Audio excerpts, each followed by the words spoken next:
Hi Mansi, Neha. Hi, ma'am. How are you? Good, ma'am. Hi Soumya. Ma'am, my one exam got cancelled. Yeah, I knew that. Which one? Bihar. Yes, ma'am. Okay. Now the next date also they have declared or just Yeah, postponed? they said 6th December. 6th December. Okay. They will means conduct this year only. Seriously, ma'am. I am like hopeless. Booked so many tickets now. Tickets and all also. You cannot wait also, right, till the last moment. Yeah, and the worst part is that only, ma'am. Even like I'm waiting till tomorrow. Tomorrow they said that they are releasing admit card for West Bengal. Okay. Now Oh, West Bengal one is there only, huh? it's there. Till now they haven't said anything, but can't Okay. say. But your ticket was like Bihar, and then from there you were supposed to go to West Yes. Bengal, right? It's like such a loss for me, ma'am. And even Yeah. their airlines are not refunding money. Also, they are like it Hmm. will take time. Only Indigo is the one who said like 20 days. Rest Hmm. airline and all, they're like 3-4 months. I'm like, oh god. You cannot reschedule or something? Rescheduling it was very much extra, so I thought of canceling because actually the destination was different. No, from here I was Mm-hmm. now I have to directly go to Calcutta. Yeah. Again, December also no surety, right? Yeah, because December, as of now, MP was there. MP exams was there in December. Now Okay. again, so many exams. Again, I have bar exam on 8th November. Oh, that. Yes. Where are you appearing? Like here only or some In other? Bangalore, yeah, because I was not sure that whether exams will take place, so I put it here. Then again, I'm realizing that if I would known that this Bihar will not take place, I would Hmm. have filled up Ranchi only. Okay. I would have written there and then I have come or something. It's like at least it's good. At least one exam I can concentrate now. This should not cancel now. West Bengal one, right? Yes, ma'am. That only. It's like our offices like work from home they are giving till next year March. Everything is like that only, no surety. Yes, even one of my in family only one of Hmm. my sister. She's last year she secured 10th rank in West Bengal judiciary. Hmm. Everything is done for her. Like it's 1 year, but she hasn't placed because of COVID. She was about to start Uh, the office from March or April. West Bengal. Yeah, That thing only they can complete, no, rather than conducting this prelims exactly. again. Also not completed because the courts are not working. She said it's like even court have now started the online thing. Yeah, right. Only for urgent matters only, no? True.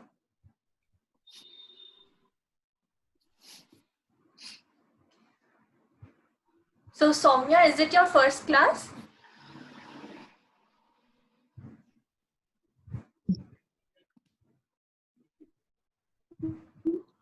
Yes, ma'am. Okay.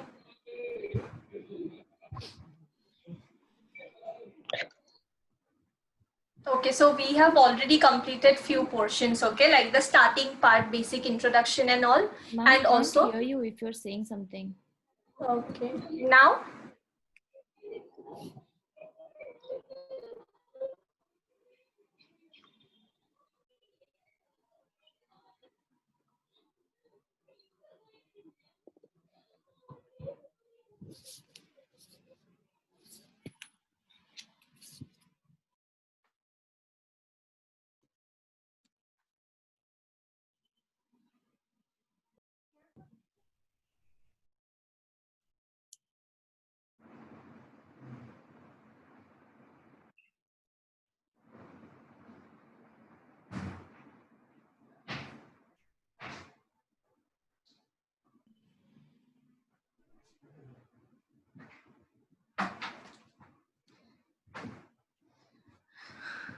Hello.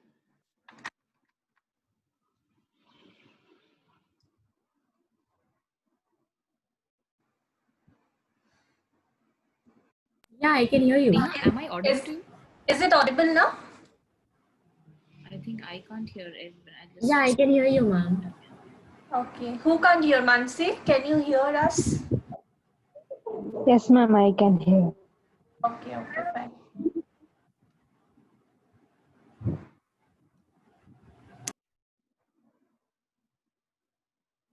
Okay, fine. So Soumya, we have, like started with the introduction part, okay? Introduction to Indian Contract Act and also the essential elements. So essential elements will be over today and then we will continue with the remaining part. So for that part, you can like get the document and then you can go through it. So today I will also be sharing this part, okay? Like this note for elements of contract act that you can go through. So today we will be completing this part, okay, the elements part. So for basic elements of contract, we already completed, right? Few cases and all we will see today regarding mistake. So what all things we need? We need offer and acceptance. Then intention to create legal relationship should also be there. It should not be like a random promise that we are making, like accepting a dinner invitation or something like that. But there should be intention to create legal obligation as well, right? I make myself legally bound to perform my part of contract also. Then again, we need competency of parties. Whoever are parties to that particular contract, they should be competent to perform or competent to enter into a contract. Then we also need free consent of parties and lawful consideration and object. Whatever is the main purpose or object of making that contract, that should be lawful. Whatever consideration we both are getting, that also should be something which is lawful. So regarding free consent, we discussed certain grounds, right, which will make it not a free consent. So that part we will again discuss.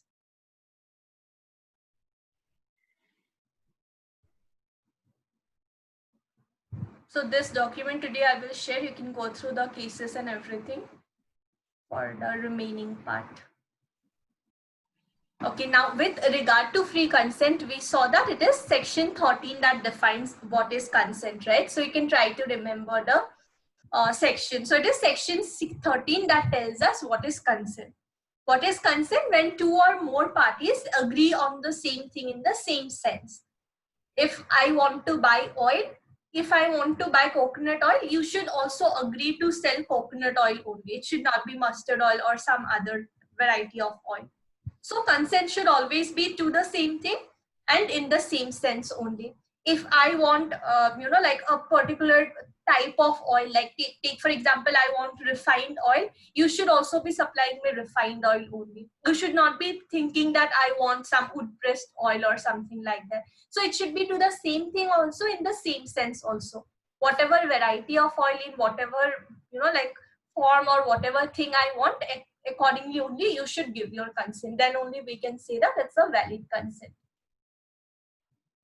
Now for free consent, we have section 14. It tells us what is free consent. So it says if consent is not obtained by any of these 5 grounds, then it is free consent.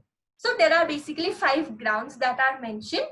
And it says if consent is not obtained by these 5 grounds, then we can say that it's a free consent and the contract will be valid and binding on the parties. So what are these grounds that we discussed? So first is coercion. What was coercion? Section 15. Ma'am, it is a kind of a physical force which is applied on the other party, and it's like it creates a criminal liability when we talk on the grounds of IPC. And here, for doing a coercion, there should be like no need of any relationship between the parties. So like it is not important like A or B should be related, then only the coercion will take place. It can be any party also who can perform coercion. And any contract which will derive from coercion will be voidable, if I'm not wrong. Yeah, it is voidable. So in case of coercion, maybe I'm applying some kind of a physical force, or maybe I'm giving a threat to, like do anything which is forbidden under IPC, right? Any of the crimes mentioned under IPC, I'm giving a threat that I will commit this crime. And again, it's not essential that I would commit it against you only. So like take for example that, like robbing a bank, those cases we would see some employees or a security guard of a bank, they would say that I will kill this person if you do not allow me to escape from this place and take all the money and valuable things from here. So in that case also that would be coercion, because it is not that I'm, like causing it to the manager of the bank or someone like that. It may be normal customer who came to that bank or some other individual also. So maybe I would cause that fear or threat to someone else also, and I will try to convince that you know, like, give your consent to this particular contract or agreement or accordingly. So question was section 15, and it will make the contract voidable at the option of the person whose consent was not free. If your consent was not free, I obtained it by putting you under some kind of fear or threat, then you have the option to decide whether you want to proceed with that agreement or not. Take for example, I may tell you that I want to buy your laptop for 10,000 rupees. Initially, your consent was not free. I obtained it by putting you under some kind of fear or threat or something. But later on, you realize that maybe 10,000 is a good price only. I have used the laptop for 4-5 years. Maybe it's a good price only. I can, you know, like, sell it for 10,000 rupees. So in that case, you have the option to decide. So it's voidable. I don't have the option because I only applied that force or fear or threat. So you have the option. You can decide whether you want to proceed with it or you do not want to proceed with this particular contract. So it will make the contract or agreement between us voidable at your option. You can decide whether you want to proceed or you do not want to proceed with it. Next was undue influence. What was that? Ma'am, as coercion was a physical force, we can understand that undue influence is kind of a mental force, like, you know, changing someone's mind or something like that. So here there is no criminal liability for the person who are undoing influence on somebody. But here again, the contract which is you know, done through undue influence will be voidable in nature. And here I think the relationship is important between the parties. Yeah, so undue influence and relationship may be of any type, right? That the main thing is that I should be in a position to, you know, like, dominate your will or influence your decision or something like that. So that kind of a relation should be there, that I am in a position to dominate your will or your, you know, like, basically your decision. So if there is some kind of a relation between both the parties and one person's decision was not free, but it was influenced, right, by the other person's maybe actions, words or something like that, it will be under undue influence. Again, it makes the contract again voidable. The other person has the option to decide whether he wants to proceed with that or not. Take for example, there is like a religious leader who is having a lot of property and everything, and then there is like one person, right, his disciple or something like that. So that other person, he knows that after death of this religious leader, I only would become the leader of this particular, you know, like, group. But in that case, what happens, this leader is having the like, authority, right? He can dominate will of this other person or other members of that particular group or that particular trust. So in that case, they can say that my decision was not like a, I did not give my consent freely, but it was influenced by this person's, this leader's speech or this leader's behavior, actions or something like that. So it also becomes like voidable, right? The other person gets to decide whether he wants to proceed with it or he do not want to proceed with it.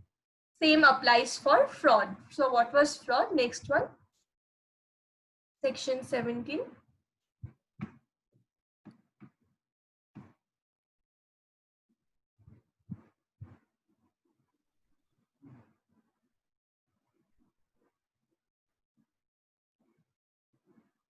Ma'am, it can be said that, you know, a person is committing fraud when he promises to do something, but like, he's unable to do that, or we can say that he made a promise with the intention of not doing it.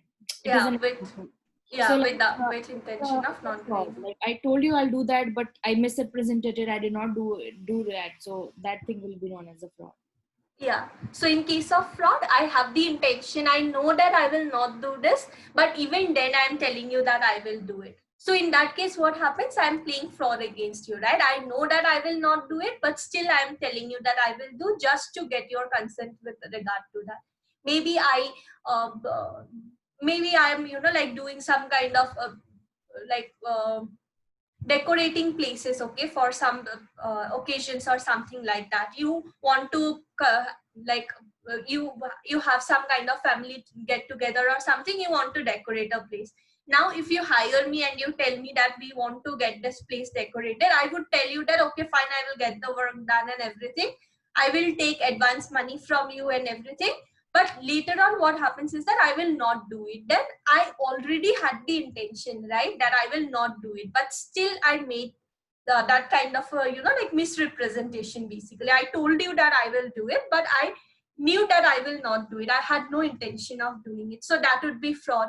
Maybe I'm like willfully concealing something. Maybe you want to buy a certain mobile phone of a certain brand, you came to me and said that I want to buy this particular brand's mobile phone. What I'm giving you is that I know that this is not a new phone, I have already used it, but I like packed it properly and everything and I gave it to you. In that case I'm willfully like concealing a certain thing, right? I'm willfully concealing that I have already used this phone for a year, now I'm giving it to you. So in that case also it may be fraud. So what happens in case of fraud is that willful misrepresentation is there, right? I have the intention of causing some wrongful loss to you and wrongful gain to me, so I'm doing it intentionally. So that is mentioned under section 17 of the Indian Contract Act. It also makes the contract, what kind of contract it will be? Void. It is voidable only again. Okay. Yeah. Next is misrepresentation. What was misrepresentation? Ma'am, it is something like, a wrong is created with like innocent mind. Like the person who is doing it also doesn't know that that's wrong.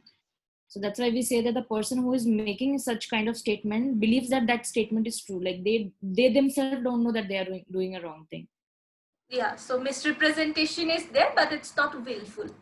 I also think that it is true only. So take for example, I'm like an agent of a certain person. That person is providing some kind of a service. He is maybe like drafting contracts for his clients, and he is charging 1200 rupees per contract. Now I feel that it's 1000 rupees only that he is charging. So if a new person approaches me and says that I want to get this service, I may tell him that it's for 1000 rupees per contract. But I also do not know that he is charging 1200 rupees. So that case, what happens? There is misrepresentation, but it's not willful. Even I don't know what is the price. So that would be misrepresentation, but not willful misrepresentation. So for all these 4 different types, right, that we saw. So mainly there are 5 different grounds that are mentioned. Okay. So if consent is obtained under any of these 5 grounds, it will not be considered as free consent. Out of these 5 grounds also, these 4 are what it will make the contract voidable.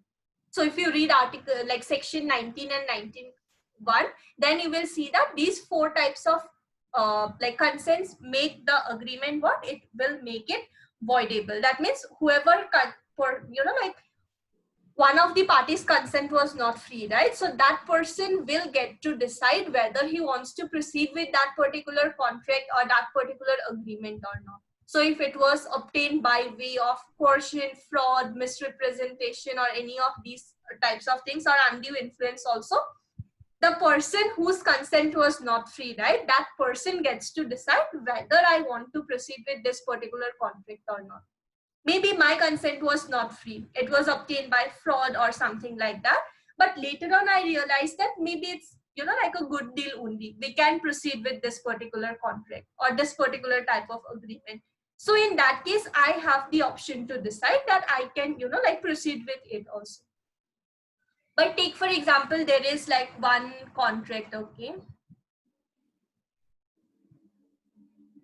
So what happens is that in like there is one contract where one person comes to me and says that I want to buy your laptop for 10,000 rupees.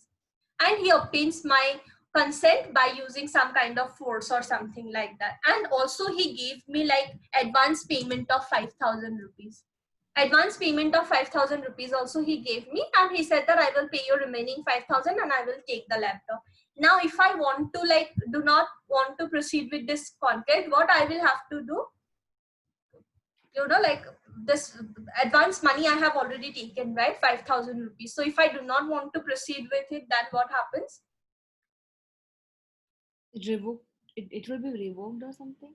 Yeah, I can cancel out that particular contract. I can say that my consent was not free, but what I will have to do is that I cannot take benefit from this particular thing, right? I will have to return this 5,000 rupees. If I go and tell that this particular, like for this particular contract, my consent was not free. This person used some kind of force or something and obtained my consent. In that case, I cannot cancel out the contract also and then take the benefit also. I cannot take that advance amount of 5,000 rupees. I will have to return that amount and then only it can be cancelled out. So for all these 4 types, right, you can just remember that it will make the contract voidable at the option of the person whose consent was not free. So whoever's consent was not obtained freely, that person's only would get to decide whether he wants to proceed with it or not. But for mistake, it's different. So for all the 4 other grounds, it will make it voidable. But for mistake, it is different. So what is for mistake? There are 3 different sections. Okay, section 20, 21, and 22.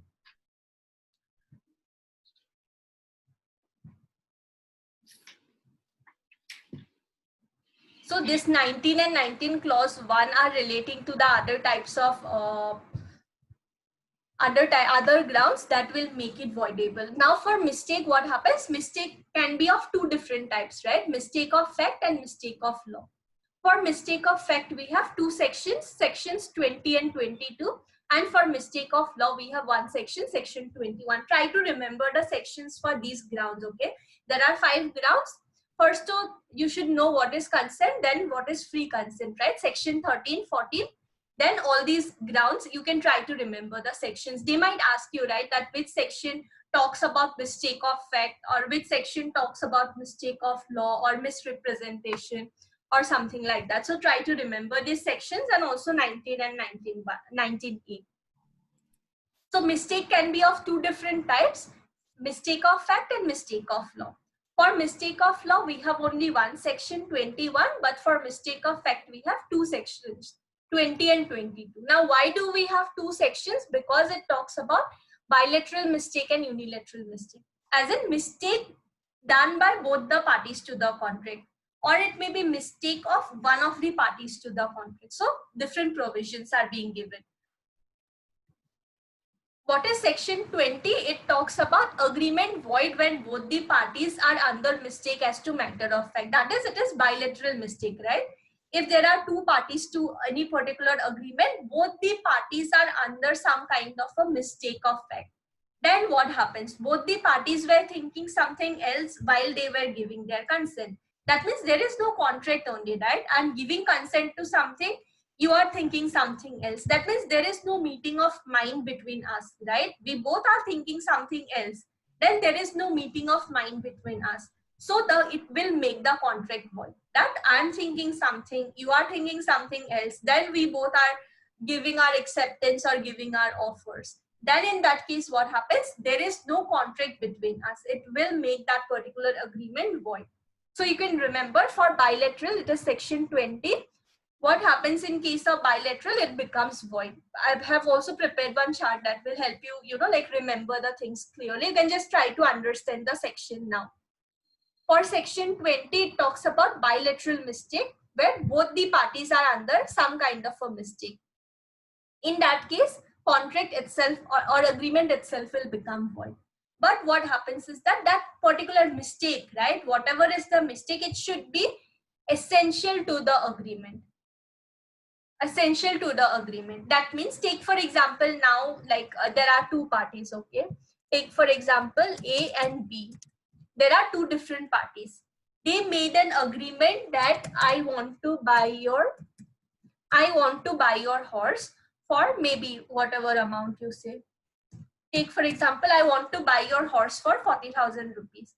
There is an agreement between A and B. While making this particular agreement, they were not aware of the fact that this horse is already dead. Horse is dead. Now, obviously, they wanted a horse that is alive, right? There will be no agreement regarding a horse which is dead. So in this case, what happened? Both A and B were not aware about a fact which is important for that particular agreement. What is that fact? That the horse itself is dead. Now, that is what? That is a very important matter, right, with regard to the agreement. So in that case, we can say that this contract or this agreement itself is void. Why? Because both the parties were under some sort of a mistake. They both thought that this horse is alive, but it's already dead. So the agreement becomes void. Both the parties were under some kind of a mistake. What kind of mistake? Mistake with regard to fact. What kind of fact? Which is essential for the agreement. It cannot be some random, like facts that may be related. Take for example, A and B made an agreement that I want to buy your horse. In that case, maybe there was another person, C, who was also interested to buy that same horse for 40,000 rupees. For 40,000 rupees. Now that thing is not material, right? That thing is not important. Whether C was interested to buy it, whether D was interested to buy it, that is not important, because A and B have agreed to buy and sell the horse. So we, like B cannot later on go to court and say that C was also interested, so this contract is void because I was not aware of this, like fact at that particular moment. Why? Because that fact is not material. That fact is not important for the, like for the agreement that we have. So what fact is important? Only with regard to those facts there should be mistake, and also mistake should be from both the parties. It cannot be like I am only under some sort of a mistake or something like that. It should be from both the parties, and also it should be with regard to matter of fact which is essential to the agreement. I cannot just, like give an excuse that today, take for example, I made an agreement with B to buy his horse for 40,000 rupees. Tomorrow I got another horse for 35,000 rupees. So just to save that 5,000 rupees, I cannot go to court and say that this agreement is not valid because even C was interested to buy this horse for 40,000 rupees. Why? Because that thing is not material, right? That thing is not important, whether C was interested, whether D was interested. What is important is there is a contract between A and B. Both of them have agreed to buy and sell the horse for 40,000 rupees. But what will be material? That the horse is dead or something like that.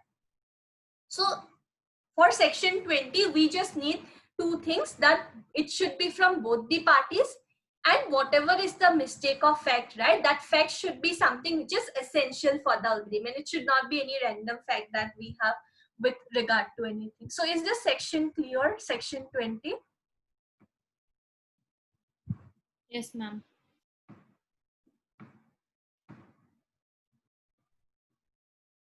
So there is one case also with regard to this. Tarsim Singh versus Sukhminder Singh.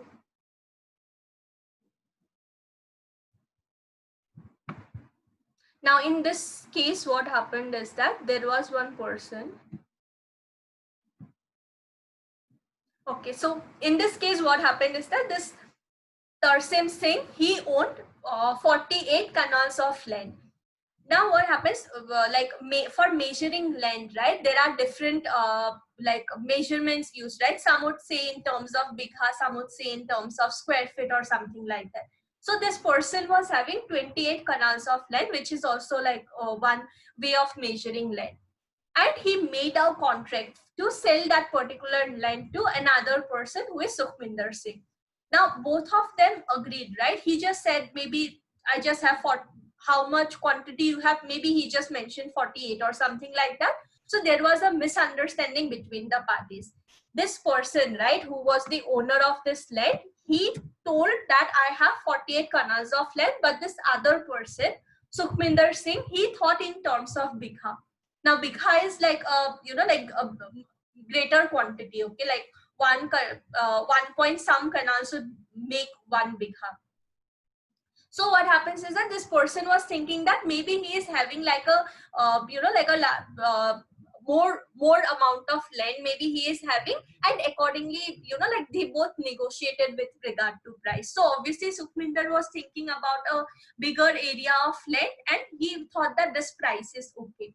And Tasmir Singh was thinking with regard to the portion he had, and he thought that maybe I'm also getting a good price. So both of them made a contract that they will be buying and selling this plot of land. Okay, so price and everything was done. Later on, they realized that both of them were thinking about different quantity, right? One person was thinking in terms of bigha, another person was saying in terms of canal. So that fact is also important, right? It is a mistake that is done by both the parties. Mistake is what with regard to measurement of the land and with regard to price, right? What price they are paying for one bigha or one canal. So in this case, it was said that whatever mistake is there between parties, it's from both the parties. And also mistake is what with regard to measurement of the land and also the price that they would be paying.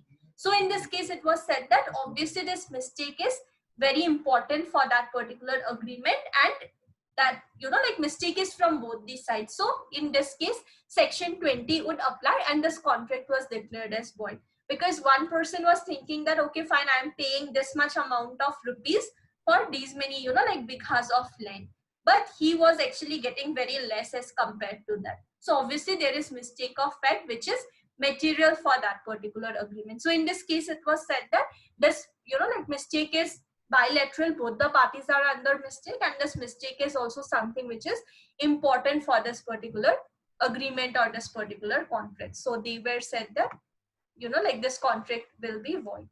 So when this mistake is from both the parties with regard to some kind of a material fact, then contract will become void. So you can remember this part, that when contract will become void. So is this case and section clear, everyone? Yes, ma'am. Others, is it clear? Yes, ma'am. Yes, ma'am. Yes, ma'am. Okay, so for like this case is not that important. This is for understanding purpose only. So you can just remember that what is section 20? It is talking about bilateral mistake. Both the parties are under mistake. What kind of mistake? Mistake of fact. What kind of fact? Which is important for that particular agreement. It cannot be any random, you know, like a fact that maybe I was not knowing. I cannot just go to court and say that I was not aware about this particular fact or something like that. So that should not be the case.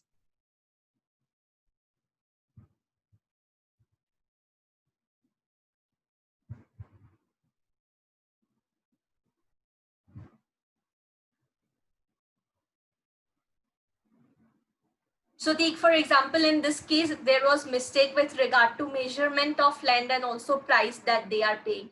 That was considered as material. But if I just go there and say that, okay, fine, like maybe Tarsim Singh was not the first owner of this property. He inherited it from his father or from his grandfather or something. Now that is not important. What is important is right now he is the owner and he is having a right to sell. So those kind of other, you know, like random facts, I cannot go to court and present it and say that this contract is not valid, this contract is void or something. It should be something which is having importance, right, with regard to the agreement only. It should be that kind of a fact only. Now, after section 20, we have section 22 also, right? Section 22 is also relating to mistake with regard to fact only. So what is section 22? It is contract caused by mistake of one party as to matter of fact. Section 20 is bilateral, both the parties are under mistake. Section 22 is unilateral, only one of the parties are under some kind of a mistake, not two parties. So what is section 22? It says a contract is not voidable merely because it was caused by one of the parties to it being under mistake as to matter of fact. That means when there is a contract, if one of the parties was under some kind of a mistake, that will not make it a voidable contract. That person would not be given the chance to decide whether he wants to proceed with it or not. Why? Because mistake was only from one of the parties to the contract. So if there is mistake from one of the parties, contract would be valid. He will have to perform his part of contract. Now, why it is done, we will see one case, okay? So this particular case was decided by Manipur High Court. So in this case, what happened basically, under that fishery rules, right, Manipur fishery rules, government conducted some kind of an auction where they said that we will be giving fishery rights with regard to this particular land, right, this particular area. We will be giving fishery rights to people. Whoever are interested, they can come and take part in this particular auction. So in this case, what happened, this plaintiff, right, he also went there and he took part in the auction. And amongst all the bidders, he was the one whose bid was the highest. He bid, it was for amount of 40,000 rupees. Now his bid was highest, auction was closed and everything was done. So what happened is that this rights, right, fishery rights. So this auction was mainly conducted by government. They said that we will be giving you fishery rights to this particular area for 3 years. So this was for 3 years, right? This auction was. But whatever was the amount for which they were bidding, it was only for 1 year. That means this person, he agreed for 40,000 rupees, right? So 40,000 rupees was only for 1 year. So accordingly, he will have to pay 40,000 rupees for 3 years. That means total of 1,20,000 rupees he will have to pay to get fishery rights over this, area. So the person at the time of bidding and everything, obviously it was clear, right? When they would ask, publish that auction notification or something, they would mention all the details, right? That it is for 3 years. Whatever we are bidding, it is for 1 year only. Accordingly, you will have to make payment for 3 years and everything. So those details would be clear. But this plaintiff was under some kind of a mistake, and he thought that whatever price that I have mentioned, right, 40,000 rupees, it is for entire 3 years. That means I will pay 40,000 rupees only, and I will get fishery rights for all these, 3 years only. When the time came for making the payment, he just paid 40,000 rupees. Then they said that no, total amount would be 1,20,000 that you will have to pay.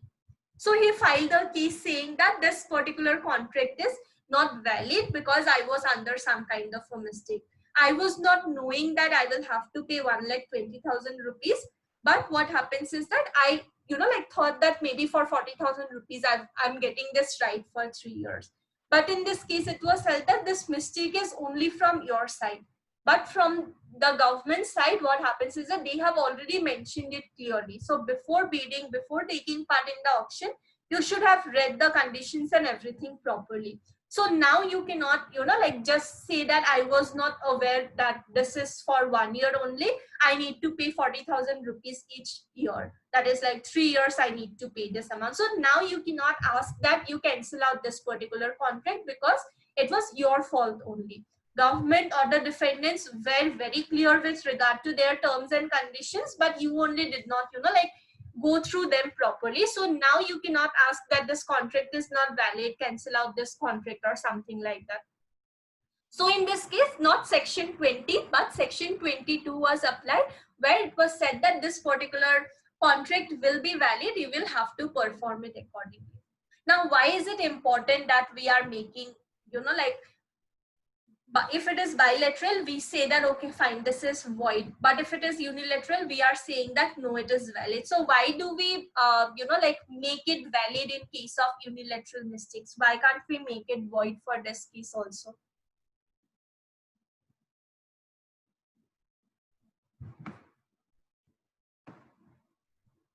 Anyone? For unilateral mistakes, why can't we make this also void? That, okay, fine, the party was under some kind of mistake, so he should be given the...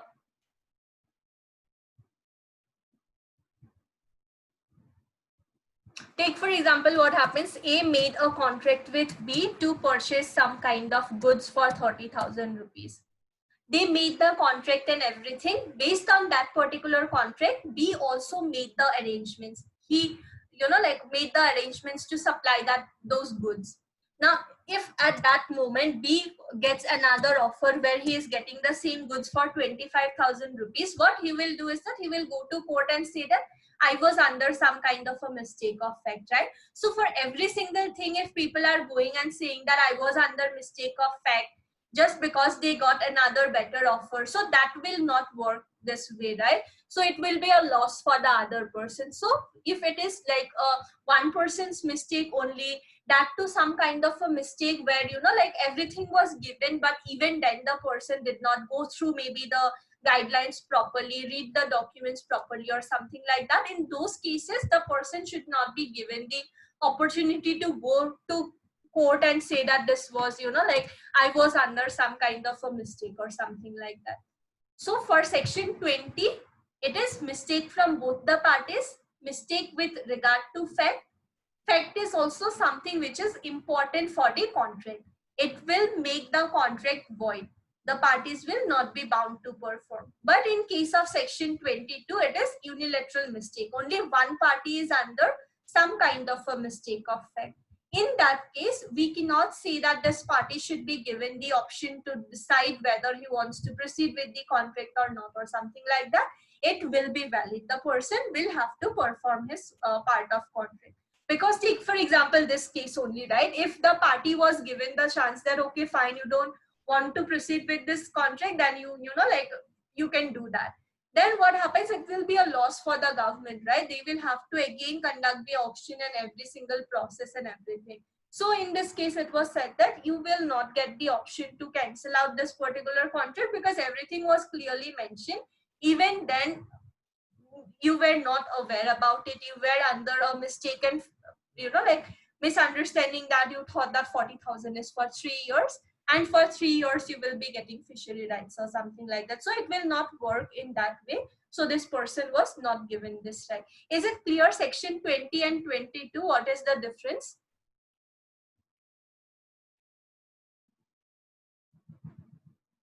Yes, ma'am.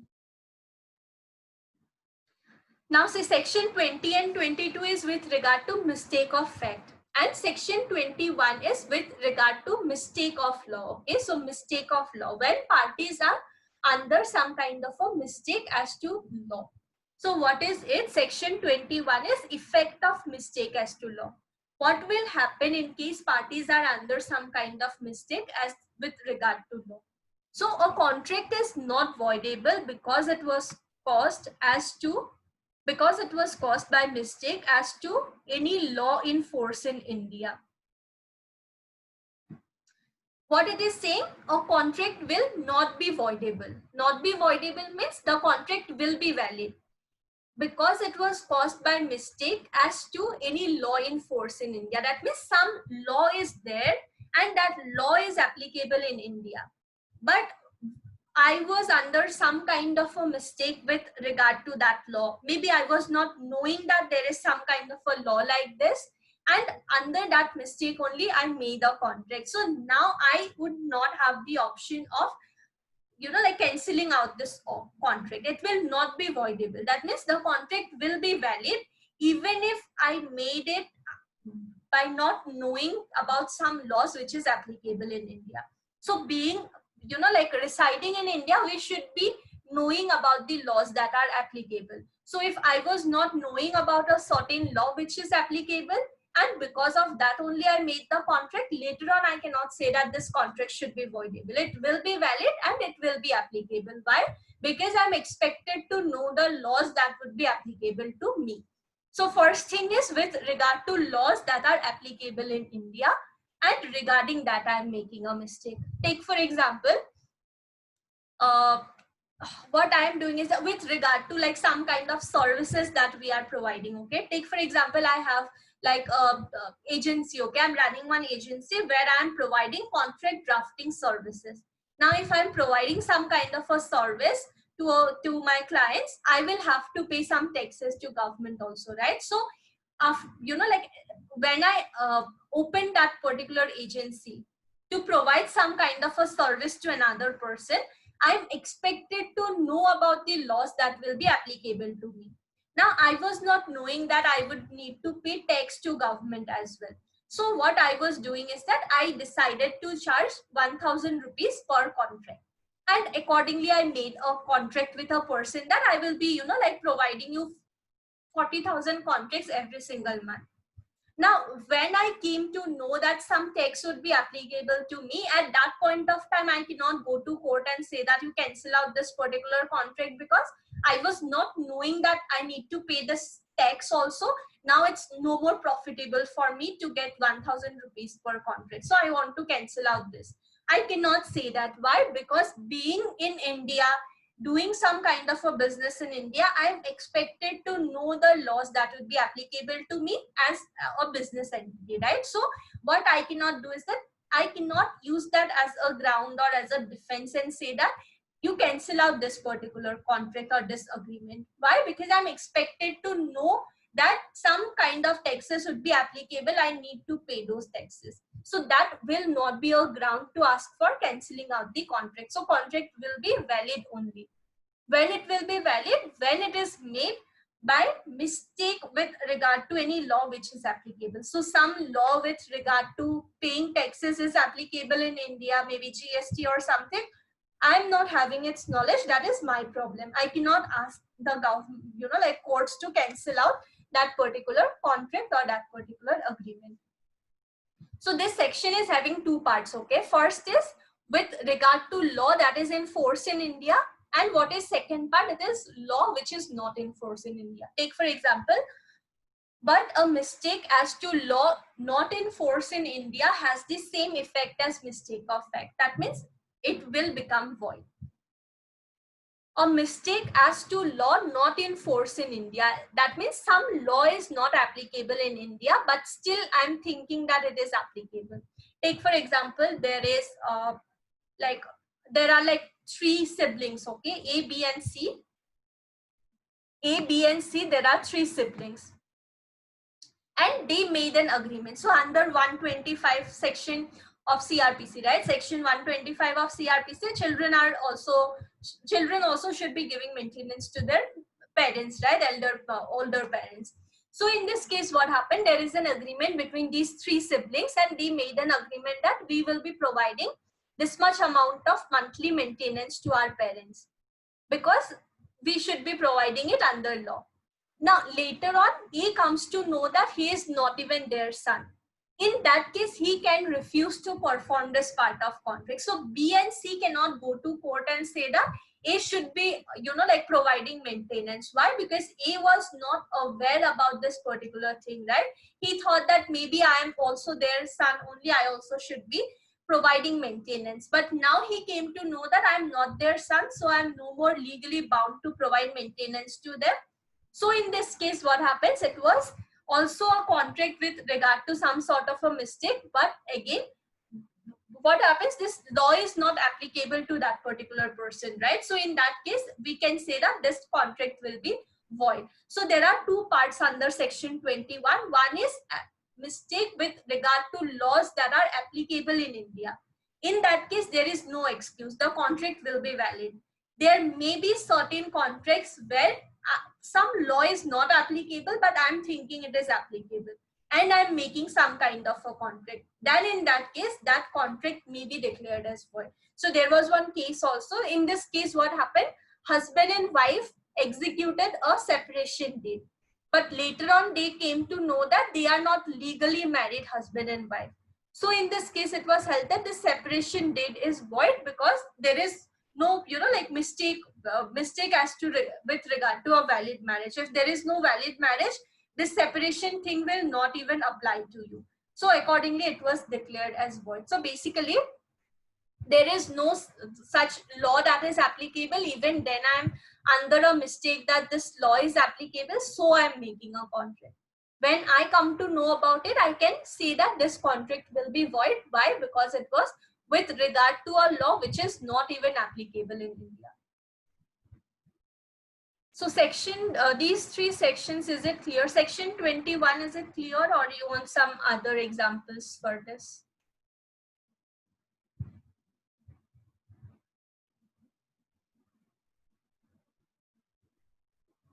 Clear, ma'am.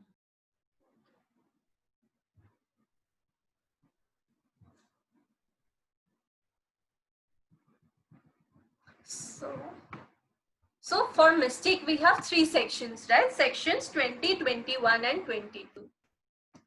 So these maxims also you can just go through. Might be sometimes questions might come. So what is mistake? With regard to mistake, there are two maxims: consensus ad idem and consensus facit legum. So meeting of minds should be there, right? Consensus ad idem. Meeting of minds should be there. Whatever I'm saying, you also should agree to the same thing only. Then only there will be a contract between us. If we are not agreeing to the same thing, then it means there is a mistake.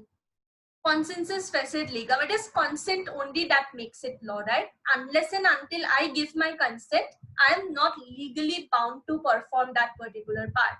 If you are just giving me an offer that I want to, like, can you supply raw materials to me for 30,000 rupees?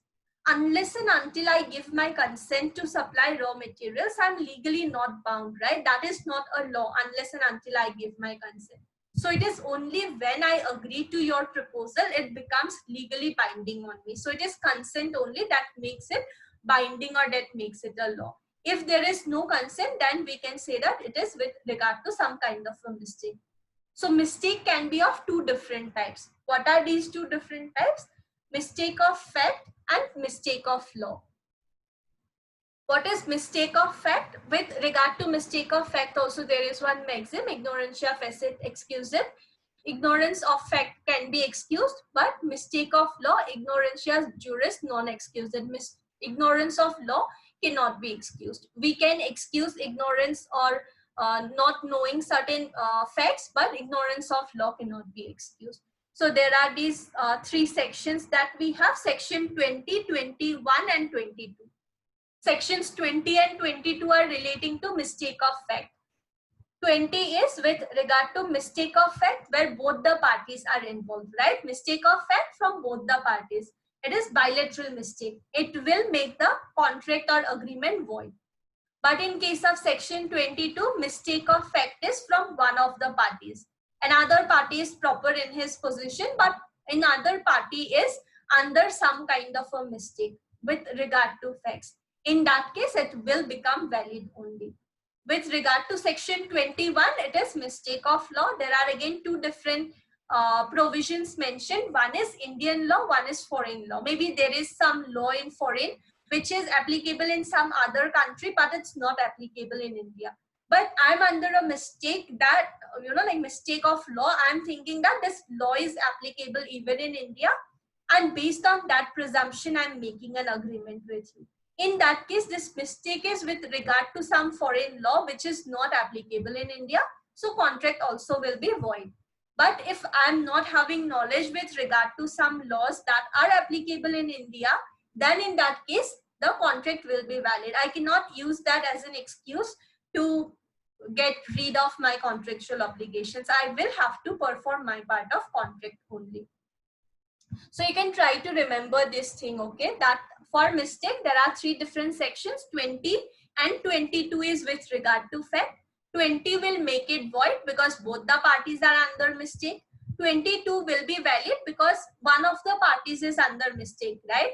If we are giving them the option of making it voidable or something, people might take advantage of this section also. So it is considered as it will be valid because the party was maybe ignorant. He did not read the terms and conditions properly, guidelines or something like that. And with regard to section 21, it is mistake of law. It may be Indian law or some laws which are not applicable in India. If it is Indian law which is applicable in India, it will be valid. I cannot take that as an excuse. But if it is some law which is not applicable in India, it will make it void. So is this part clear? Mistake? Ma'am, I want to know the meaning again, like second maxim, meaning of second maxim, please. Which one? Mistake of law. No, ma'am. Above this, there was, in the first block, there was thing which meant consent of the law, something like that. Consent makes the law. Yeah. So consent makes the law, as in, take for example, you are coming and telling me that I want to buy certain raw materials from you for 30,000 rupees. Unless and until I agree to your offer, it is not a law or it is not binding on me, right? Law here means what is binding on me. Until and unless I agree that, okay, fine, I will be supplying those raw materials to you, that is not binding on me. But the moment I give my consent, it becomes like a law. Will be binding on me. I will have to perform it accordingly. Whatever time you mention, whatever other conditions you mention, I will have to fulfill those accordingly. So at that time, it becomes like a law that I will have to follow. But unless and until I give a proper valid free consent, it is not binding on me. I am not bound to perform it or something like that. So there should not be any mistake with regard to that. That proper thing only, I should give my consent. There should be meeting of mind and everything should be there. Okay, ma'am.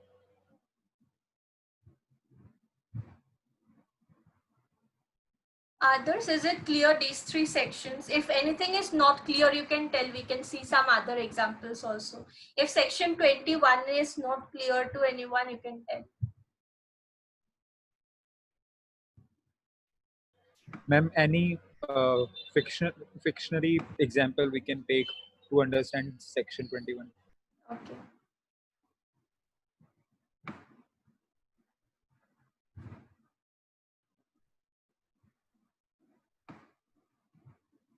So for section 21, we have two things, right? One is law is applicable in India. Another is that law is not applicable in India. For law is applicable in India, what may be the case? Take for example, some law is applicable in India, but I am not having its knowledge. Now take for example, I started some kind of a business, okay? I started some kind of a business where I'm selling some drugs, okay? Drugs for use in for medical purposes, okay?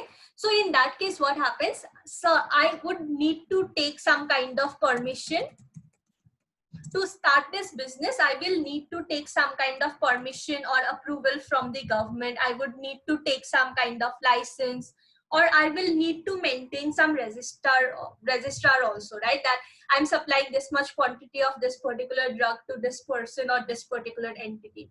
Now, in that case, what I cannot do is that I cannot just start the business. Like I started the business and I made an agreement with you. I made an agreement with you saying that I can supply like three different varieties of drugs for like for 80,000 rupees. But later on, it turns out that I did not have the permission, or not like permission. What else can I say? Take for example, in order to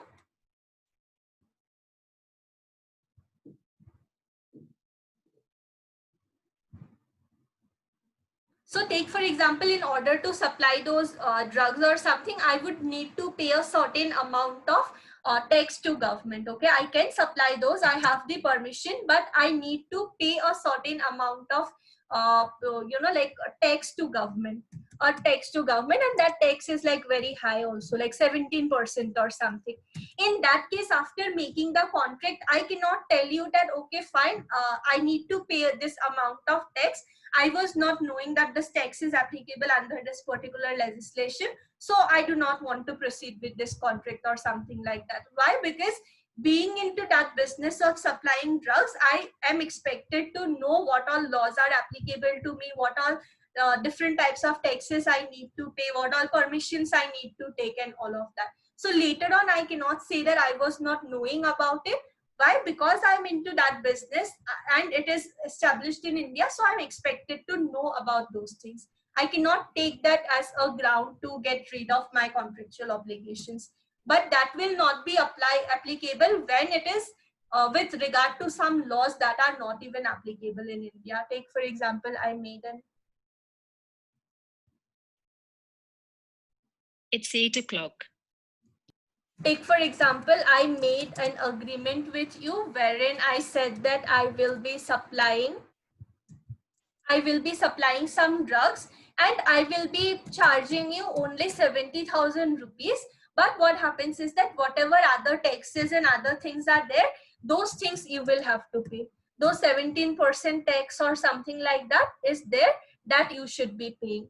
in that case, maybe what happens is that that tax is not even applicable.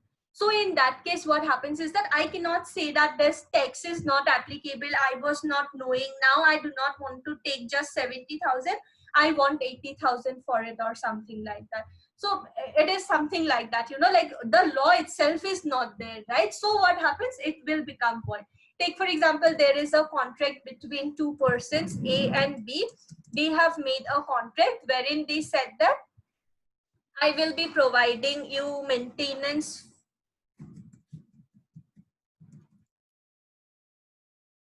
I will be providing you maintenance of 25,000 rupees every single month. But later on, it turns out that B is married to someone else. So in that case, they are not, you know, like bound to provide maintenance or something like that. Basically, some law is not applicable. If law itself is not applicable, the contract is what? We are not bound under that, right? That it is, the law itself is not applicable, so we can say that it will be void.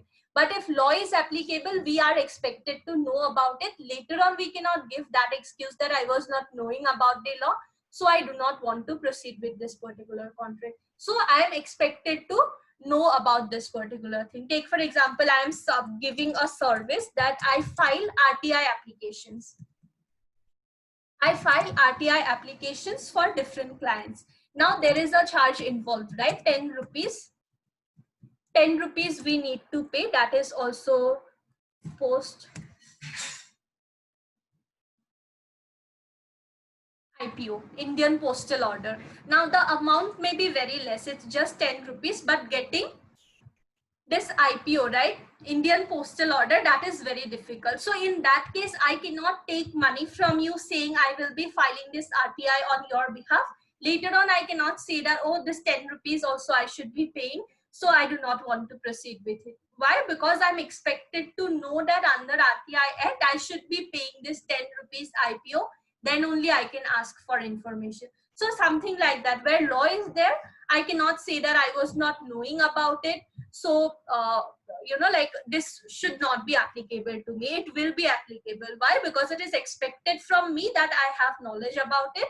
But in case it is with regard to some law that is not even applicable in India, it is applicable in some other foreign, you know, like for other foreign countries, then with regard to that, we can say that, okay, fine, this law itself is not there. So the contract also, you know, like will not be a valid one. So it can be declared as void. Ma'am, if you Yeah. don't mind, I also have a example. Okay. So can I quote? Yeah.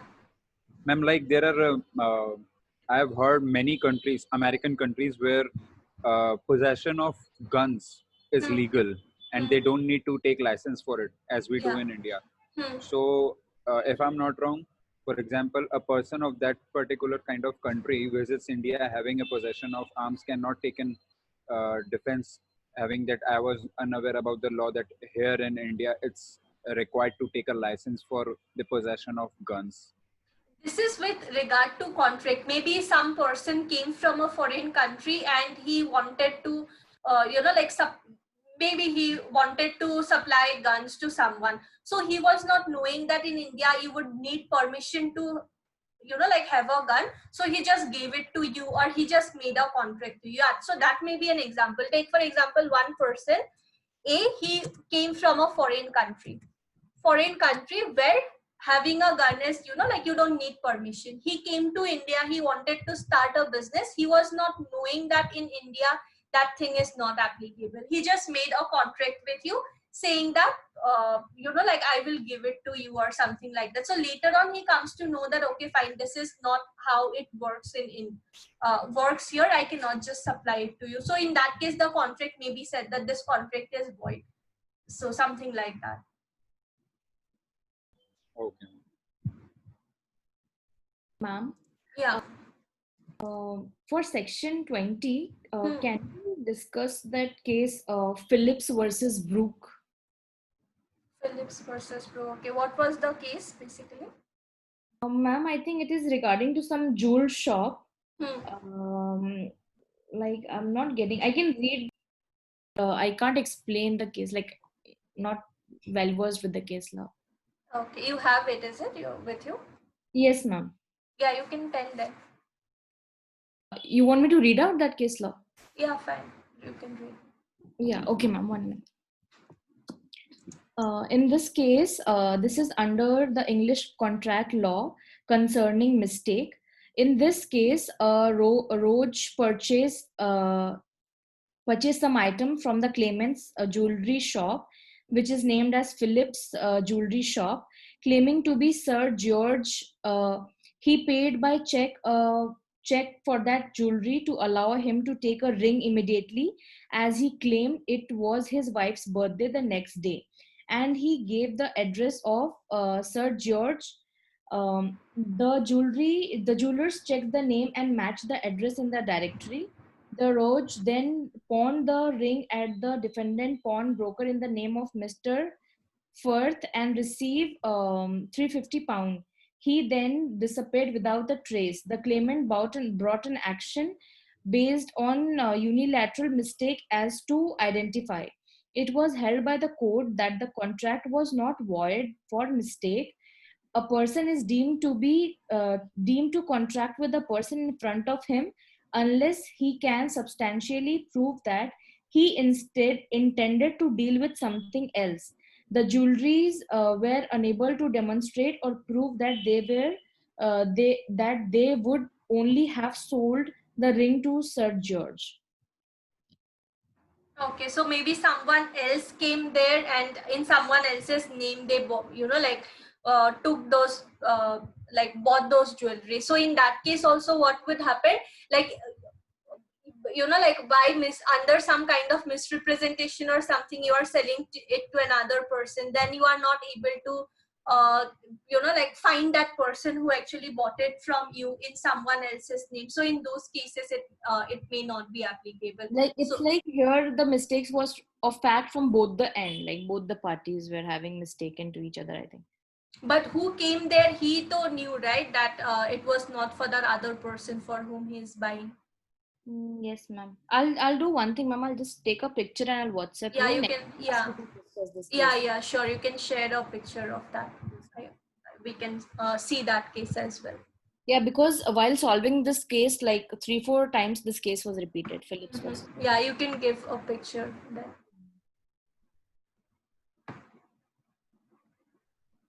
So for this part, like section 19 clause 1 also you can go through, and this part also.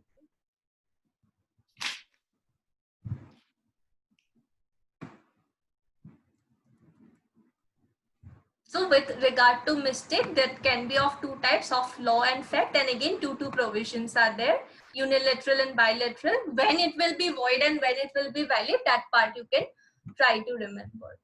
So for consent, right, it is section 14 that talks about free consent. So consent is free when it is not caused by, right? When it is, so consent is not free if it is caused under any of these grounds. If not, then it will be valid.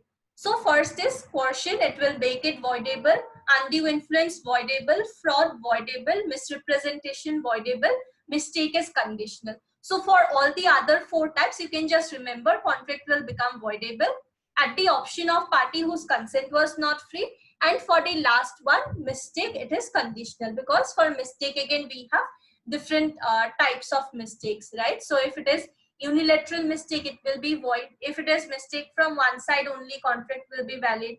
If it is mistake with regard to any law that is applicable in India, it will be valid.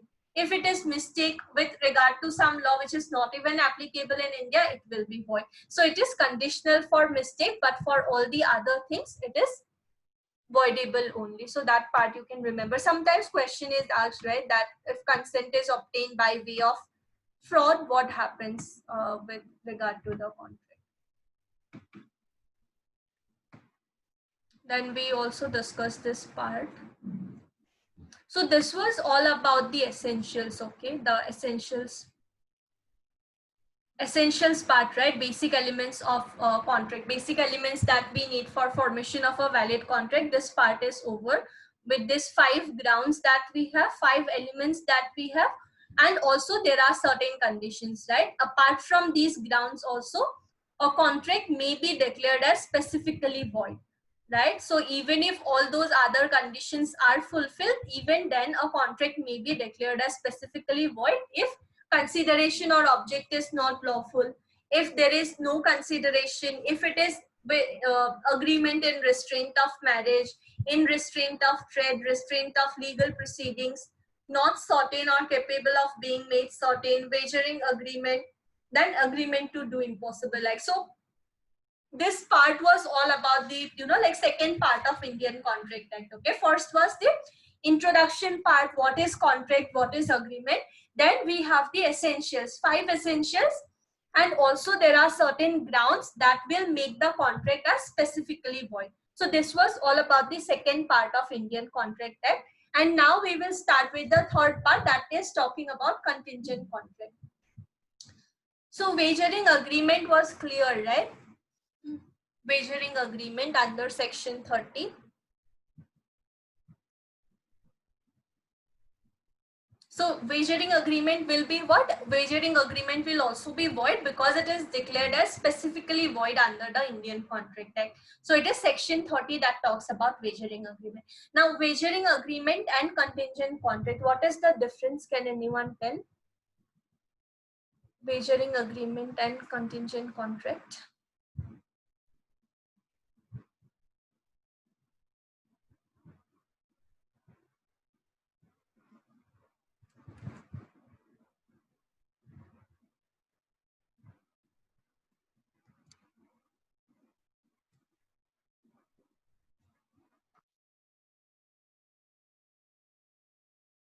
So next is this part, okay? Contingent contract that we will study. So there are certain differences between wagering agreement and contract that we have. So we will go to that later. Now what happens in India, wagering agreements are considered as void, right? Why? Because it is basically like betting on something, that if India wins, I will give you this much amount of rupees. If not, you give me this much amount of rupees. So that part is in India. What happens is that under like a gambling act, this is like prohibited, right? But there may be certain states where it can be allowed. That means under the Public Gambling Act that we have, it is prohibited in India. But if some states permit some type of gambling or some type of these kind of things, then it may be permitted. Take for example in like 2-3 states, like in Goa, casino is allowed. In Sikkim, it is allowed. There may be certain states where some kind of lottery may be allowed, some kind of horse racing may be allowed. So if any particular state is allowing it, then those types of gambling may be allowed in that particular state. Otherwise, in general, it is prohibited.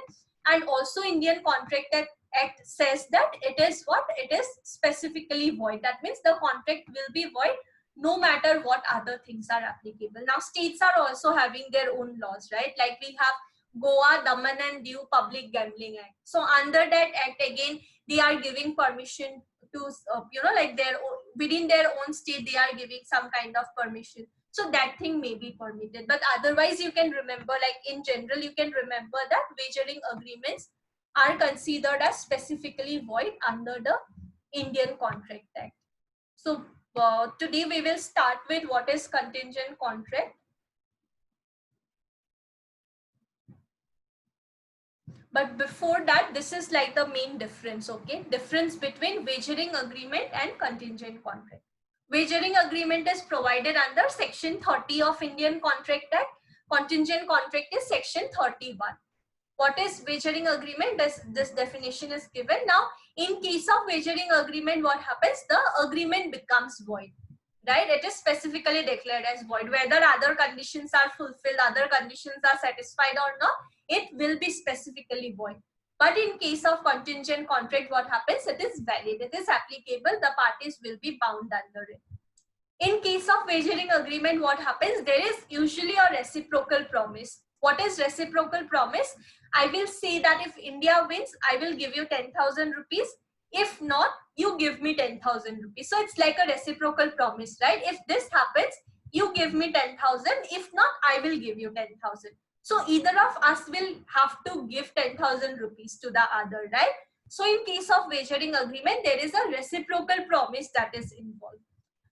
So to know the difference, right, you can just remember two examples. For wagering agreement, you can remember two persons betting that if India wins, I will give you 10,000.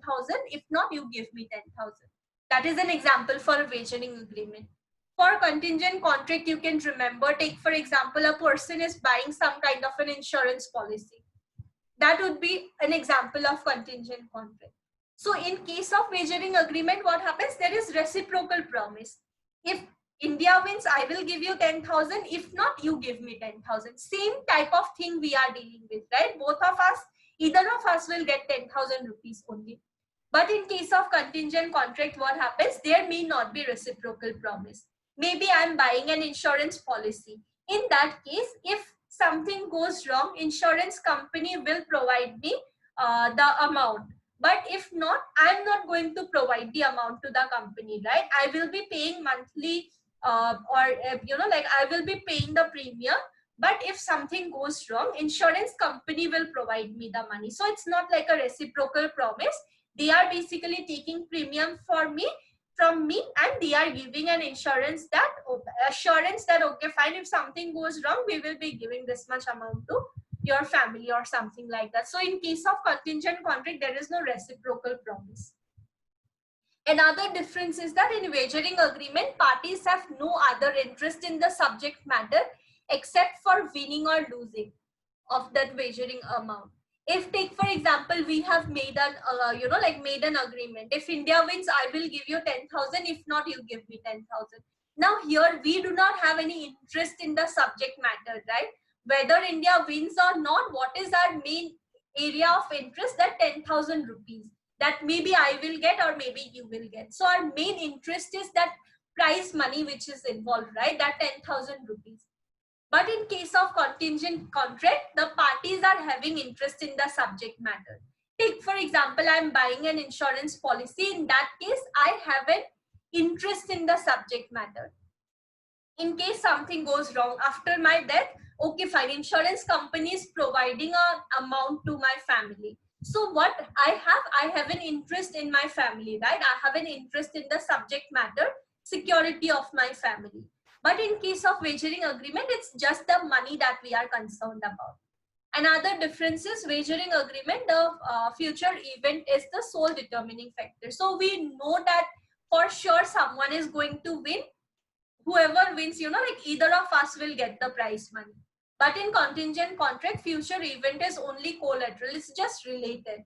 In case I die, then you will be paying. That is not the sole factor. That is not the only thing that we are focusing on. It may happen also, it may not happen also. But in case of wagering agreement, for sure someone is going to win or something like that. So is this part clear, and what is the basic difference? Why we are studying two different things and why one is legal, one is not? Yes, ma'am. So for wagering agreement, you can just remember this example that one person, like two persons making an agreement that if India wins, I will pay you 10,000. If not, you give me 10,000. But for contingent contract, good example would be like insurance thing only. So that you can remember.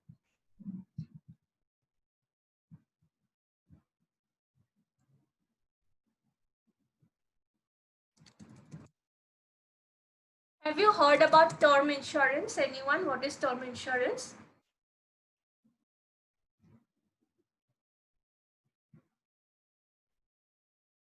Ma'am, is it something like insuring something for a limit, for a time period basis? Insuring something for a time period basis. Yeah, basically insuring life for a term. Okay, term as in for a specified duration I'm insuring.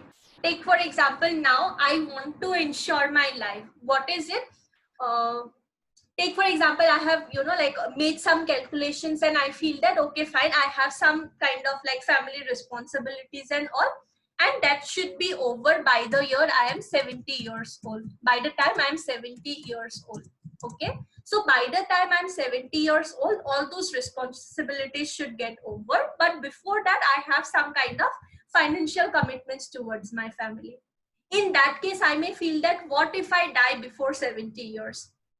Like that case, what happens? My family will suffer. So in that case, what I can do is that I can buy term insurance. So it's different from life insurance and all, right? In life insurance, what happens? You like just insure for like 5-10 lakhs rupees, and then that amount your family would get. So that's like a very, like less amount, right?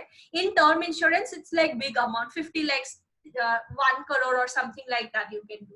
So what is term insurance? Basically, if I feel that, okay, fine, by the time I'm 70 years old, all my responsibilities will get over, and after that, if I die also, my family will not financially suffer. So in that case, what I can do is that I can go to some insurance company and say that I want to buy a term insurance. I will be paying them monthly, like I would be paying them premium, and they will give an assurance that, okay, fine, in case you die before 70 years, okay, because I'm mentioning 70 years, right? So only if I die before 70 years, they will be providing maybe 80 lakhs rupees to my family. But in case I die after 71 years or something like that, they will not provide anything. So in term insurance, what happens? Only if I die within that time frame, they will provide. If not, they will not provide anything. All my premium is gone. So that would be a good example for contingent contract that you can remember, that term insurance, buying a term insurance. In case I die before 70 years, then they would provide 80 lakhs rupees to my family. So in that case, why am I buying this term insurance? Because I have some interest in the subject matter. I have some interest in my family's financial security. So I am buying this term insurance. So that would be a good example of contingent contract, where it is dependent on happening or non-happening of the event, right? If I die, then only they would be bound to provide the amount. If not, then they will not provide it. So that example you can remember, term insurance thing for contingent contract. Now, what is it? It is chapter 3 of Indian Contract Act that talks about it, and these are the sections that are basically related with this regard. So first of all, what is contingent contract? It is section 31 that provides for the definition. So a contingent contract is a contract to do or not to do something if some event collateral to such contract does or does not happen. So what I am doing, it is to do or not to do something. To do or not to do something. What is to do? Insurance company is saying, in case you die before 70 years, we will be providing 80 lakhs rupees to your family. So they will do something when a certain event happens. When I die before 70 years of age, what they will do, they will provide 80 lakhs rupees to my family. So that is a contingent contract, which is dependent on happening or non-happening of a certain event. It may be not to do something also. Not to do something. Any example? Not to do something.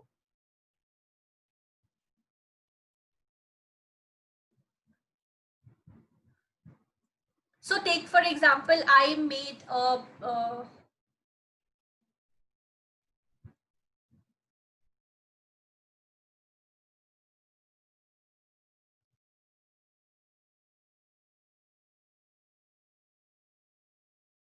it may be not to do something also. Maybe I said that like A bought a car. I said if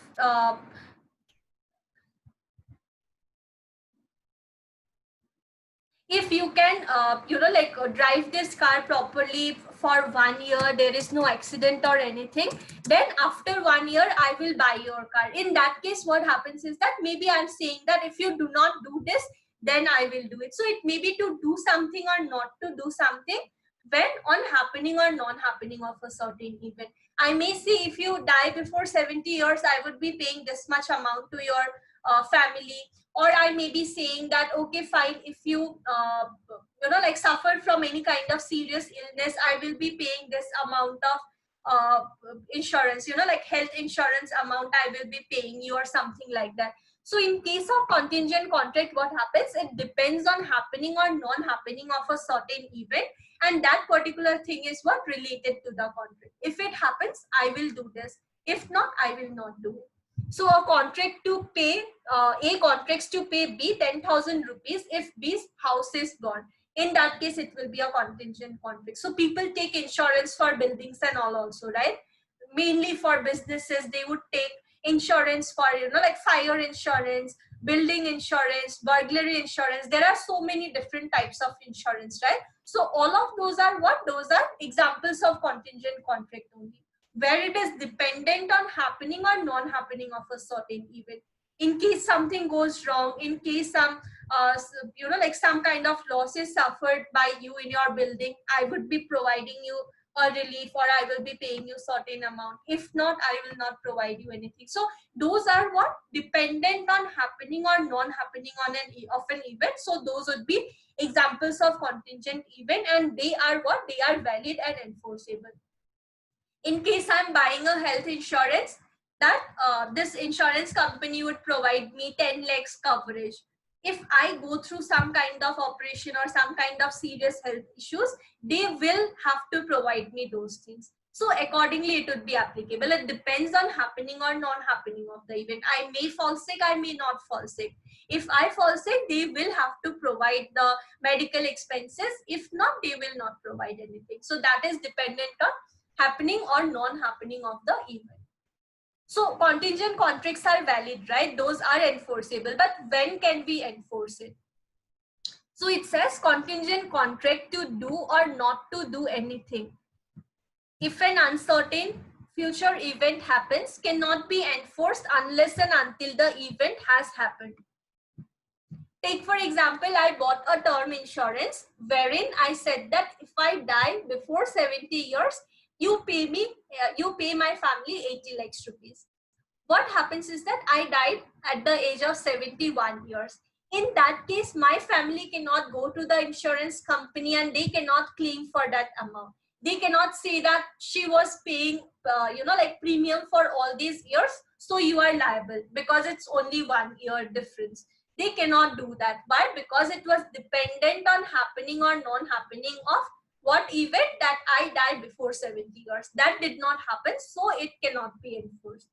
So when it can be enforced? Only when that future uncertain event takes place and based on the conditions. What was the condition? If I die, when I die before 70 years. So if it's 70 years and 1 day also, they are not entitled to claim. Why? Because that future event did not happen based on the grounds, right? It did not take place within 70 years. So it will not be enforceable. So is this part clear? Section 30, 31, 32 and the difference part?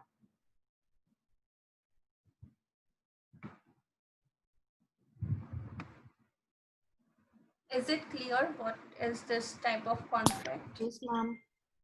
Yes, ma'am. Ma'am, can you explain section 32, ma'am? 32, okay. So what 32 is basically saying, are contingent contracts enforceable? So we know that contingent contracts are valid, right? So valid means what? We can enforce it.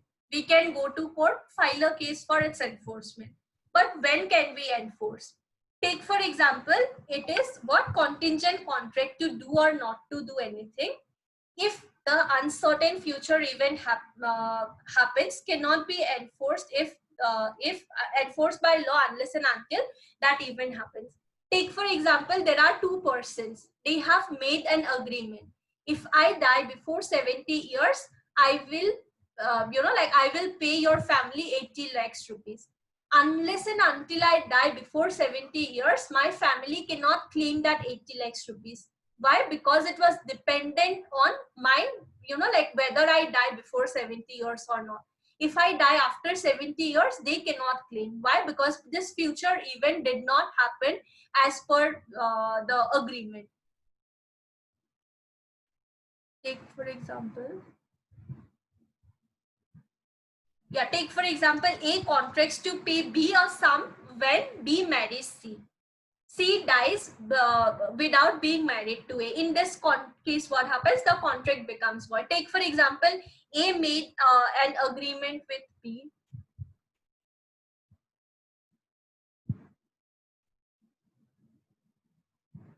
Take for example, there is an agreement between A and B. A made an agreement with B that if you get 70% marks in your 10th, 10th board exam.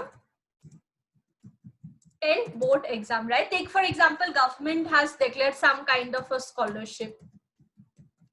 If you get 70% or more than that in your 10th board exam, you will get a laptop from government. Now in that case, you, for example, you secured 69% in your 10th. In that case, you cannot go and demand the laptop from government. Why? Because they said that they will be giving you laptop only when you are able to secure more than 70% or 70%. So after getting 69%, you cannot go and demand for that money. Why? Because you have not fulfilled that condition, right? So if it is on happening or non-happening of a future event, you can enforce it only when it happens. If there is a notification that government has issued saying we will be providing a laptop to anyone who secures 70 or more than 70% in 10th board exam, you can enforce this promise only when you get more than 70% or 70%.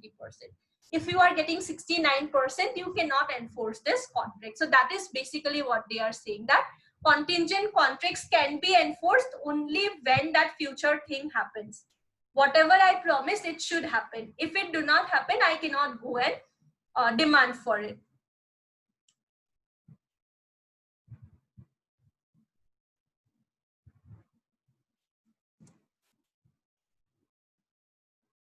Take for example, B took a term insurance. Term insurance saying if I die before 70 years, if I die before 70 years, you pay 80 lakhs rupees to my family. B died at the age of 75 years.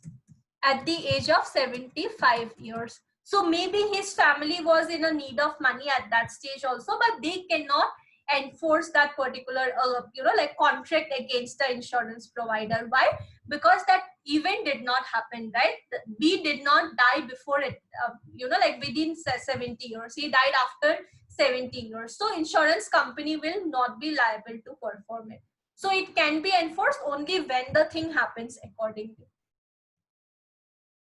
And there is another part also, if the event becomes impossible, such contract becomes void. So we know that contingent contracts are valid, right? It can be enforced. But if that future event becomes impossible, then the contract will become void. How it becomes impossible? Take for example, A made a contract with B saying that if you marry C, I will pay you a certain amount. C dies before getting married to B. After C, after death of C, obviously this contract cannot be enforced, right? This event will not happen again. So this contract becomes void. So whatever was the condition, whatever was the situation or event, if that situation itself becomes impossible to be performed, contract will also become void. But till the moment it can be performed, we will wait for the thing to happen. So in this case also, after B attains the age of 70 years, the contract will become void. Term insurance companies will no more be liable to provide that amount, right? Insurance amount to their families. Is it clear? Section 32. Yes, ma'am. It's clear. So for this, you can remember contingent contracts are what? Dependent on happening or non-happening of an event, and they are valid. When can we enforce it? Only when the event happens. Before that, we cannot enforce because it is dependent on that event only. But there may be a situation when the event itself becomes impossible. In that case, contract also will become void. I'm making a promise to another person, if you get married to C, I will pay you this amount of money. The person only died. So in that case, the contract also will become void because after death, performance of the contract is not even possible. Enforcement of a contract contingent on the event of not happening. So there may be a contract, right? It may be happening or non-happening. What is contingent contract? It is dependent on happening or non-happening. If it is dependent on happening, it can be enforced only when it happens. But if it is dependent on non-happening of an event, then what happens? It will be contingent contract to do or not to do anything on a uncertain event does not happen can be enforced only when happening of that event becomes impossible and not before that. So what I'm saying is that if this thing do not happen, I will provide you a certain amount of money. When you can enforce it, only when it becomes impossible at that stage. Take for example, I'm telling you that A bought a car. What I said is that if you can use this car regularly without any accidents, without any damage or anything for 2 years, for 2 years, I will pay you an amount of 1 lakh rupees. 1 lakh rupees. So in that case, when A can enforce the contract, A can enforce it only after completing 2 years.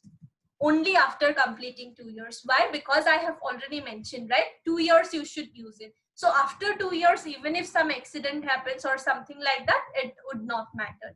So if I'm saying that if this thing do not happen, I will do this. It can be enforced only when happening of that thing becomes impossible, right? If there is an agreement between A and B and A, B said that if this particular ship do not return, I will pay you a certain amount. If that ship is lost, damaged or something like that, it becomes impossible for that ship to return. So in that case, B becomes liable to pay the amount. So if it is on happening of an event, when the event happens, I can enforce it. If it is on non-happening of an event, when happening becomes impossible, I can enforce it. Is this part clear? What is the difference between happening and non-happening? 32 and 33.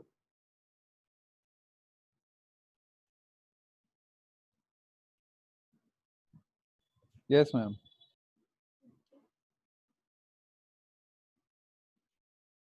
Others, is it clear? Yes, ma'am. Yes, ma'am. So basically, what is contingent contract? It is provided under section 31. It is dependent on happening or non-happening of an event. Best example would be buying a term insurance. When it is on happening of an event, only when it happens, I can enforce it, right? Only when the thing happens. Take for example, if A marries B, I will pay you 5,000 rupees. Only when they get married, it can be enforced, not before that. But if it is regarding non-happening of a certain event, only when happening becomes impossible, then only it can be enforced. If I say, if this particular ship do not return, I will pay you 10,000 rupees. Only when that ship is completely damaged, lost or something like that, the other person can claim the money. Why? Because it becomes, now it is impossible for that ship to return because it is completely damaged or something like that. So that is with regard to enforcement that section 32 and 33 talks about.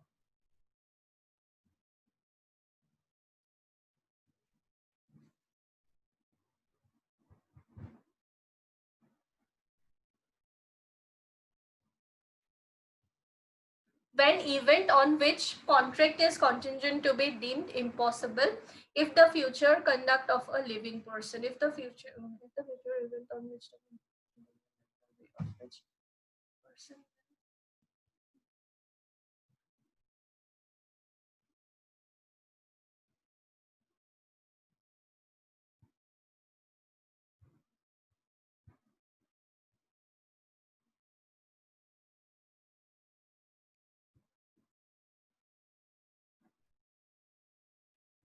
So when events on which contract is contingent to be deemed impossible, if it is the further conduct of a living person. So this is not that important. So basically, if there is an agreement that like if that same example only, if A marries B, I will pay this much amount of rupees, but the other person got married to another person. So in that case, it becomes impossible because under the personal laws, you can get married to one person only. So if it is impossible at that point of time, like only after death of that person's, like spouse, only they can get married. So this sections 31, 32 and 33 you can remember with regard to enforcement.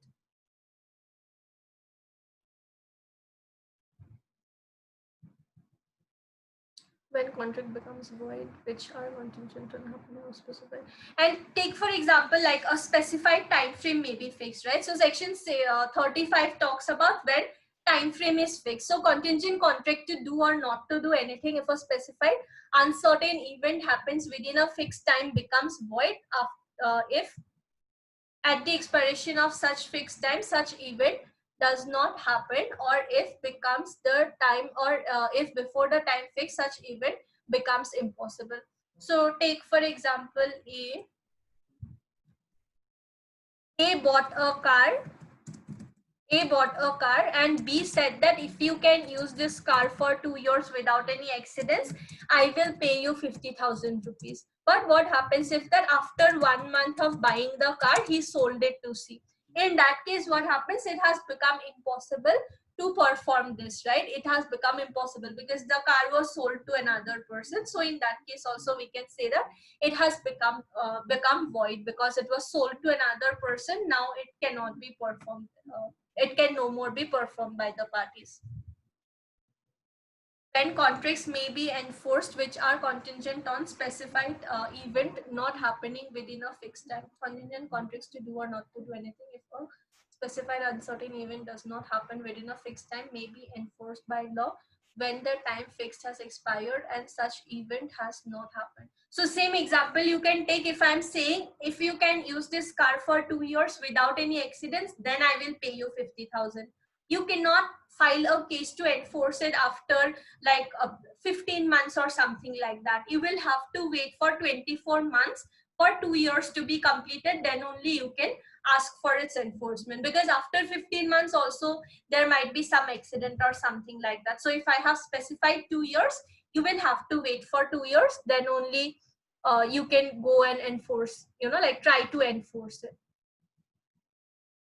Next is agreement contingent on impossible events void. Contingent agreements to do or not to do anything if an impossible event happens are void. So with regard to this also, right, happening or non-happening, there also something might be, maybe we have made a promise which is impossible. So in that case also it will be void, whether impossibility of the event is known or unknown to the parties at the time of making the agreement. So I may say that, okay, fine, A bought a car. Take for example, A bought a car.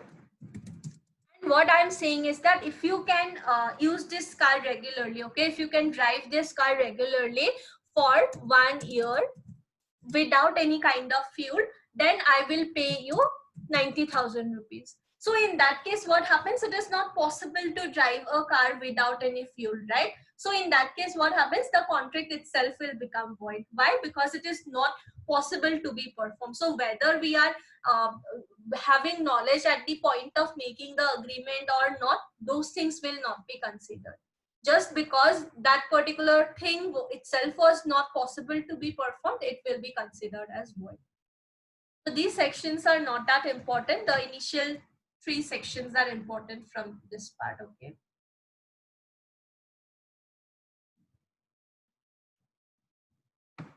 So wagering agreement and contract, both of these are different, right? Wagering contracts are specifically void, right? No matter whether other conditions are fulfilled, not fulfilled or anything, it will be void. But in case of contingent contract, it is valid, it can be enforced. When and all we can enforce? If it is dependent on happening of an event.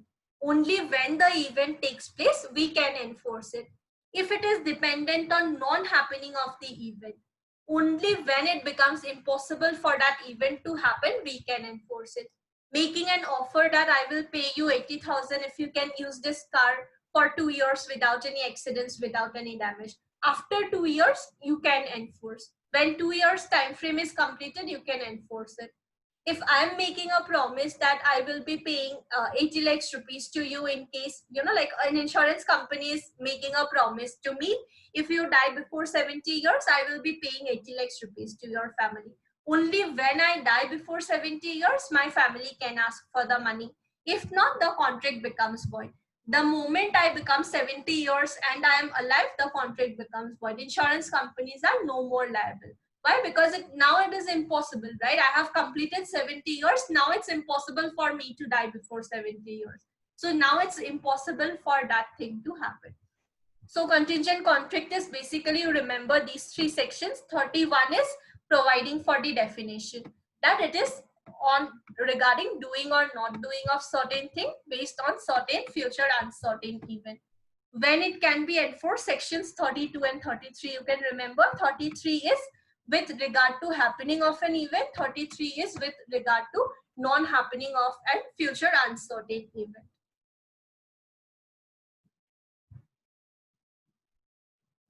So is this part clear, everyone? Yes, ma'am. Yes, ma'am. Yes, ma'am. Yes, ma'am. Okay, so for this part, right, like cases and all are not that important. You can just try to remember the difference between wagering agreement and contract, and also the wagering agreement is specifically void, but contingent contracts are valid. Why? Because one major example is like insurance companies only, right? Whatever insurance policies they are selling, they are based on happening or non-happening of a certain event only, but they are so important, right? Taking fire insurance, taking building insurance, of taking burglary insurance, all of those are very important for businesses to run, and also for individuals it's very important, right, to take health insurance and all of that. So these types of contracts are made valid, that they will be valid, they will be applicable, and when and all we can enforce it, that also is being mentioned. Now take for example, in case of a contingent contract, right, we are seeing that it's dependent on happening or non-happening of a certain event. But even then there may be certain conditions. Take for example, I'm buying an like term insurance, and I have said that if I die before 70 years, you pay 80 lakhs rupees to my family. Now maybe today I'm buying the today I'm buying that insurance policy. The next moment, right after buying the insurance policy, I may just commit suicide and die. In that case, it's a big loss for the company. So there will be certain conditions that will be applicable. Maybe term insurance companies may say that it will be valid only after like 1 year or 6 months from buying it. So if I die within the 6 months of buying the policy, it will not be applicable. Or maybe they would be charging higher price for people who are older. If I'm buying an insurance at 50 years of age, they would be charging high. If I'm buying at 20 years, they would be charging low. Why? Because they would be getting more premiums from me. So like that, there may be other conditions that might come in contingent contract. For health insurance also, you would see that these types of like illnesses we would not cover until and unless 3 years is completed.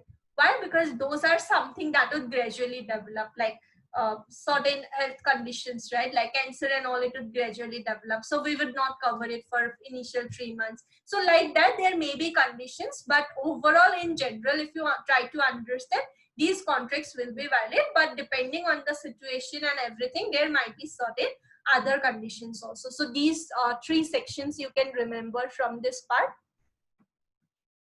with regard to contingent contract.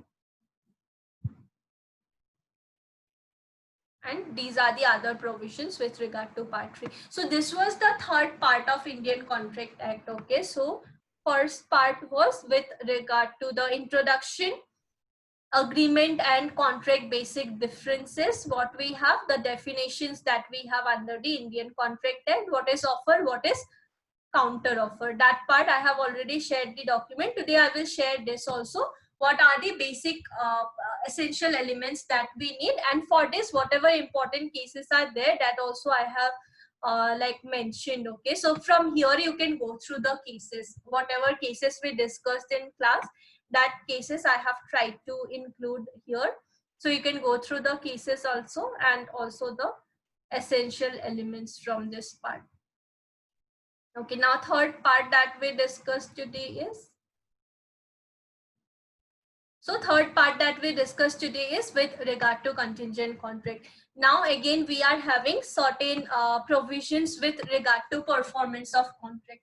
So I made, I made a promise, or I accepted your offer. Now when and all I will be entitled, bound to perform my promise, how I will perform and all of that. So with regard to performance of contract also, there are certain provisions that we will be discussing next, that contracts, when it will be performed, which type of contract should be performed, where I can refuse to perform legally, and all of those provisions are there. Then we have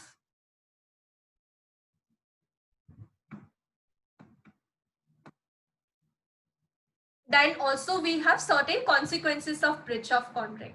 I made a promise to you and then I'm violating that particular promise.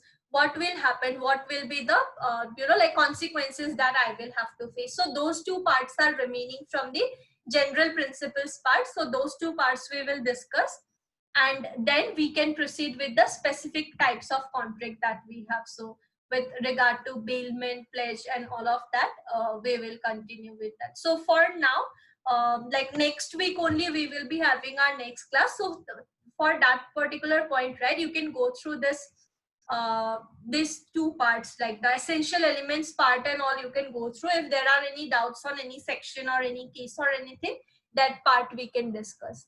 So from, and also for contingent contract cases and all are not that important. It's very easy. Only 3 sections are important that you can go through. For like performance of contract, again there are too many sections. So whatever sections are important, that part we can discuss, and overall we will discuss the topic, what is performance of contract, when we should perform, and all of that.